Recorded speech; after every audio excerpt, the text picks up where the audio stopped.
Ladies, gentlemen, and haradrim of all ages, it's the most wonderful time of the year in Diablo 4, by which I am of course making a Christmas music reference, because while Midwinter Blight is neat to have around, it isn't exactly, well, you know what I mean. That said, this cute little holiday event hit Diablo 4 yesterday evening, and well, we got to finally start experiencing something that we've heard about for over a month now, actually ourselves, in the game.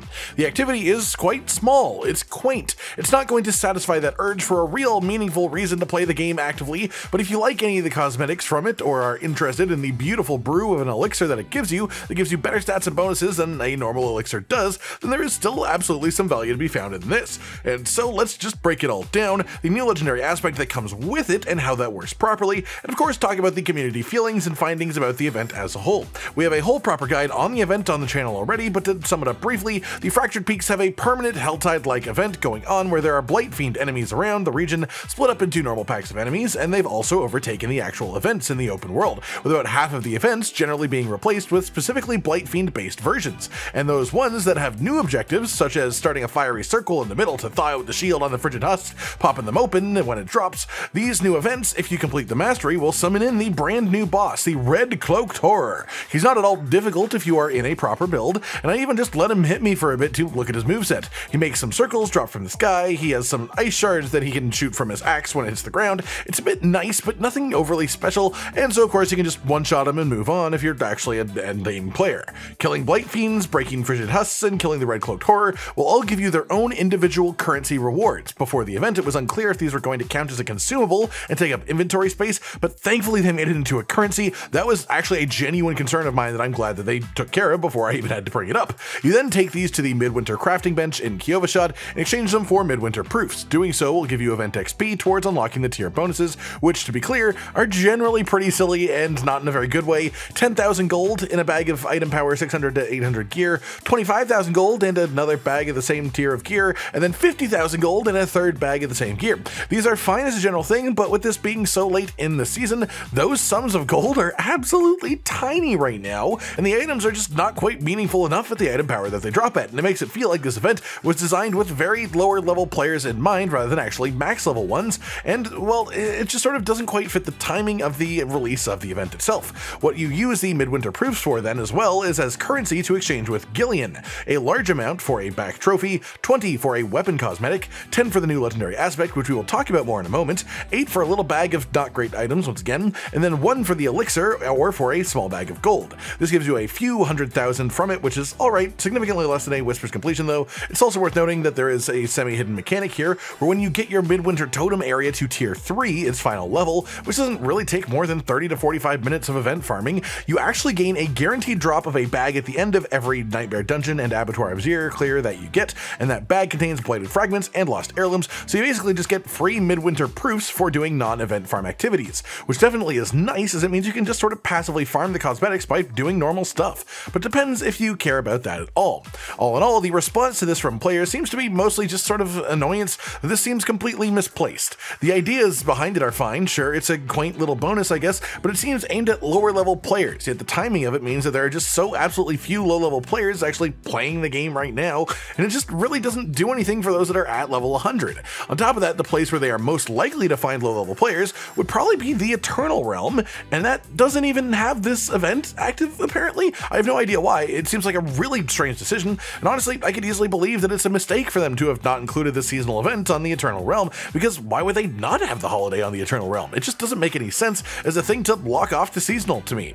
Hopefully they change that decision either way, because it's just odd as hell. One specific thing to discuss as well is the elixir itself, as we did have some crossed wires, mixed messages coming from the devs. In the recent developer live stream, they talked a bit about this holiday activity, and during that they specifically said that the elixir wouldn't be fully functional outside of the Fractured Peaks. The experience bonus would be the only part still working across the game as a whole, and this has turned out to be incorrect. As it was stated in the actual pre-event video, they made these elixirs do just function normally everywhere, so for anyone who likes the idea of 15% maximum life and 15% lucky hit chance along with 15% experience gain from a single elixir, these may well be worth your time to stock up on a good bit. What I'm thinking happened here with what the little bit of the misspeak from the developer on the live stream was that they were accidentally dropping a bit of info about something we didn't even know about yet, which is the new legendary aspect, which only does work properly in the Fractured Peaks and during this event. So let's talk about the new Shard of Dawn aspect. This only comes from the event itself. There will be no way to get it after the the event is over, and what it does is when you're off of your horse, not in town, you'll get a little debuff thing called Midnight's Grasp. It doesn't really do anything, but it is just a timer that counts down from 30 seconds.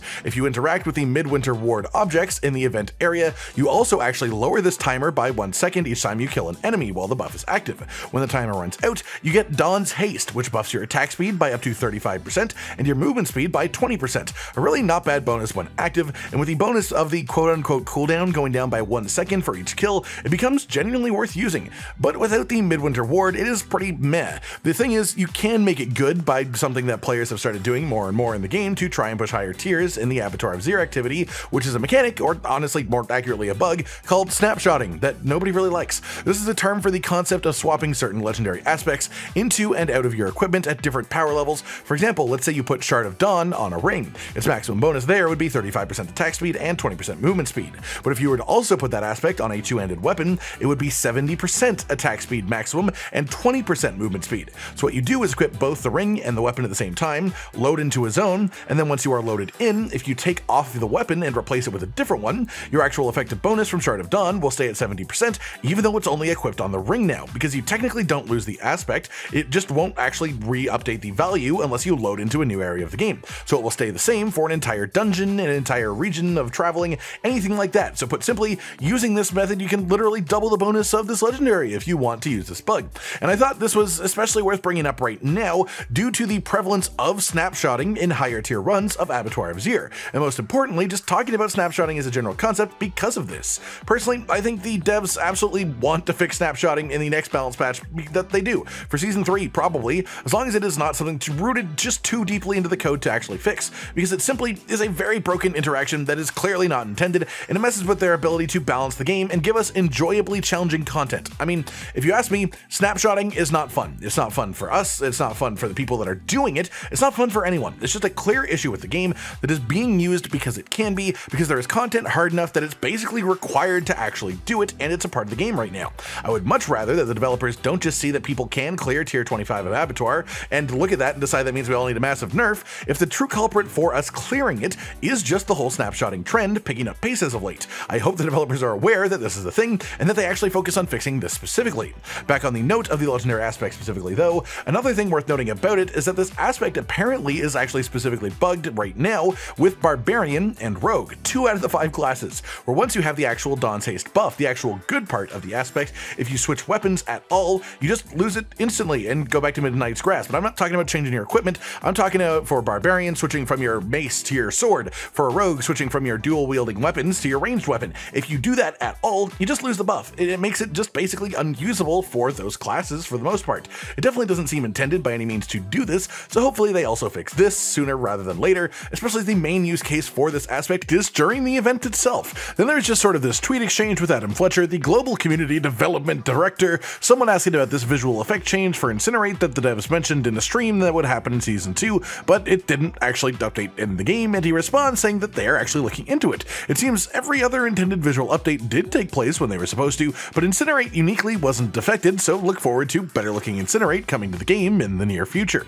Aside from that then, just one more thing to really talk about. This one should definitely be taken with an extra grain of salt of course, but there have been some whispers, some rumors floating among the player base that with this new character that they added as part of this event officially being labeled as a bard, maybe this could be a hint to the new unannounced class coming in the expansion next year. It's of course pure speculation. We have absolutely nothing to indicate that that would be the case, but if it were, a Diablo bard as a concept would probably be quite a fun thing that I personally would absolutely love to try out.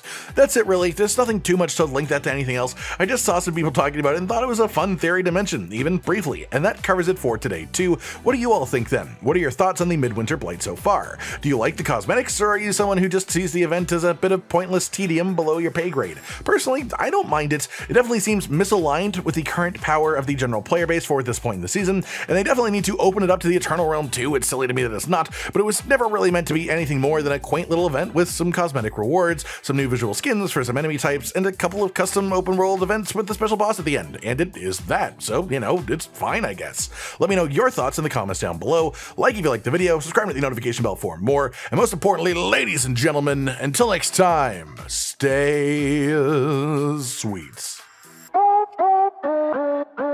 Josh, Cotton, and Hollow with the videos, dropping the humor like a hammer on your tippy toes, bringing entertainment on a daily arrangement to take our insanity and turn it into entertainment. Yes, I said entertainment twice, to reiterate that it is nice to look into your faces on a mostly daily basis when you let us in your homes to make the whole world a stage.